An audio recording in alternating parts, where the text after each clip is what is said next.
next door.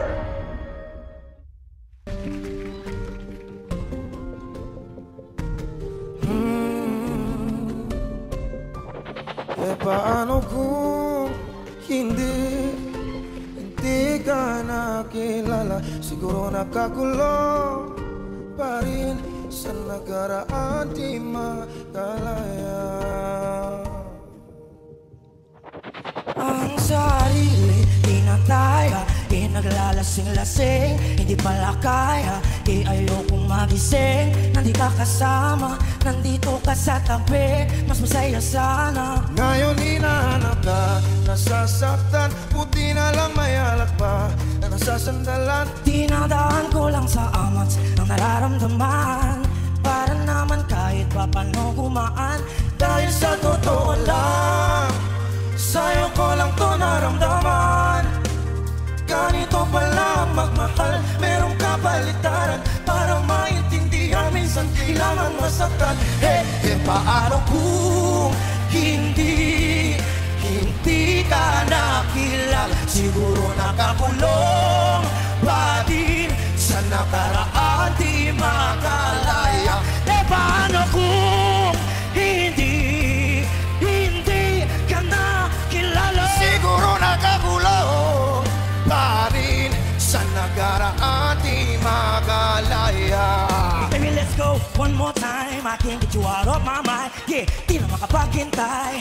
I just want to get high. I just wanna see your smile. I just wanna feel your vibe. I know it's hard sometimes someday, but we gonna be alright. Dahil pag ikaw ang kasama, wala nang hanapin ba iba. Gusto ko sana lumalim ang ating pagsasama, kaya dito ka na lang manatili hanggang umaga. Sino nga siya? Siya si Kagome na may hawak na mahiwag ang iya sa baboy. Sino nga siya? Nagbago ang tingin ko sa lahat, magmula naman sa dala ko sa puno ng kakasya.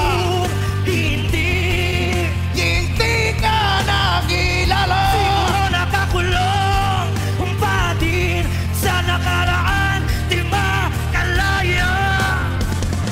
Paano? Paano? Paano? Paano? Paano? Paano?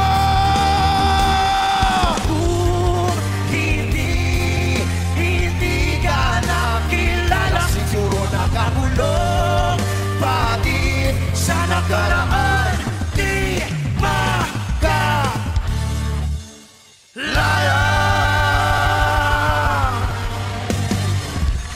Yes, sir. Kami Kalawang Pares, Bros Next Door, Lance Obomay, Agi Habja! Hello, bro. Sabi yun, napaka-intense. Kamusta kayong dalawa? Okay lang, pre. Tagal yung performance nila, ang gagaling. Hindi ba, Grabe. Mahusay, yung lalamunan ninyo or natural na yun sa boses? Natural na po. Yes po. Oo, kasi ano talaga sila eh. Rockstars talaga itong mga to eh. Si Lance ay grand finalist natin. Diba sa School Showdown. Yes. Tapos si Adrian from School Showdown ka rin. Saan ka umabot? Top 10 po, press po. Top 10 pareho kayo. Comeback, ha? Kaya banded sila, quiz. Correct. Nakita mo, parang napipiktik lang kanina eh. Oo, nakaupo, galing sa upo eh. Pareho yung timbre nila eh. Oo. Tapos habang kumakanta sila, nagkagulo yung madlang people. Yes! Oo. Kasi kami namimigay ng candy ron. Hindi, ibang klase yung pinakita nila. Ito ba yung first time yung kumanta together?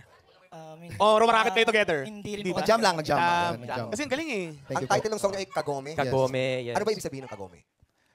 Ako na. Pwede ko ba hulaan kung ano yung Kagome? Ano? Diba children's game yan, ng Japanese children's game? Tama ba ako? Ganun ba yun?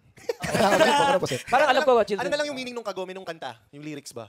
Para sa akin po kasi kung hindi ko nakilala si Adi, wala po kami dito dalawa. Parang, paano kung hindi ko siya nakilala? Paano kung hindi kami naging magkasama dito? Yung usual kasi interpretation. Apak sa stage na to. Yung usual kasi interpretation ng kanta, sir. Ano, parang loved ones. Kami naman kasi parang brotherhood eh. Parang pagsama namin. Yan yung punto ng kanta eh. So, sa verse pa lang na, paano kung di ko siya nakilala. Mga what if. Yes, what if po. Yung Grabe, no? Grabe yung closeness nyo, no? Yes, Hindi kayo makapaghiwalay eh. Yes. Ang baltuko. Ang Kagome doon, pangalan ba ng babae? Pangalan ng babae, kapatid ni Kiyomi. Yun! Kagome. Pero tama ba ako? Character. Japanese game siya? Tama Japanese ba? game. Oo. Inuyasha. Oo. Anime, Japanese anime. Yeah. Pero yung interpretasyon nila, tungkol sa mga what ifs nila sa isa't isa. So anong ending? O bakit ba ngisian ng ngisian? Parang Ano sila inside joke? Hindi, sana ano pa rin, like, strong pa rin yung band namin. Yun yung gusto ng ending. Meron pa kayong gusto ipagtapat sa... Wala silang ipagtatapat. Parang ano gusto mo? Darren, ano says? Parang Jugs and Teddy, di ba? Very close. Yeah. Bakit Team na version. Oh, love you version daw. Oh. Bakit ba pinipilit mo na may magtatapat? Eh, kasi pa na yung ngisi nila. Pag nagtanong tayo, Kasi magtropa sila. Tropa yan. Wala kayo talaga kayong ipagtatapat. Ngayon, eto, meron silang ipagtatapat. yan na, yan na. Ako, mauna ako. Mauna ako. Oh, sabi na nga. Lance and Andy, ang galing. Ang lutong ng rhythm nyo. Tapos yung timbre ng boses nyo, match na match. Salamat. Kung sinadya nyo yun, match na match yun. Ramdam ko yung brotherhood nyo, yung pagkatropa nyo. Isa na lang yung request ko, sana yung ending nyo nakaupo rin. Oh, diba? Oh, yun. Sa susunod, yun. Mas ramdam ko yun. Pero ang galing. Very entertaining. Enjoy.